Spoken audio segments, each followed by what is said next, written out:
Hari ini sebagian besar tenaga kontrak di pemerintah Kabupaten Aceh Besar kembali mengembalikan berkas pemberkasan.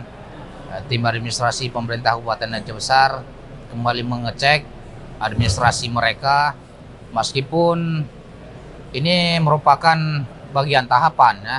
Di akhir tahun kita kemarin sudah memulainya dengan tes narkoba dan vaksin booster.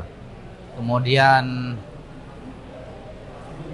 meskipun di akhir tahun kita mengeluarkan surat ya supaya tidak simpang siur tentang pemberhentian sementara, tapi kondisi di lapangan mereka sendiri semuanya melaksanakan tugas ya. Sejak 2 Januari itu semuanya ya masuk kantor dan membantu pelayanan untuk memudahkan masyarakat kita di Kabupaten Aceh Besar.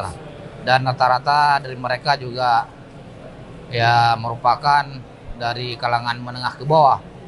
Dan ini hari ini dan beberapa hari ke depan ya, kita lakukan pemberkasan kembali ya, kita validkan data-data mereka yang mungkin ya di antara mereka selama ini ya tidak memiliki ijazah dan sebagainya ya.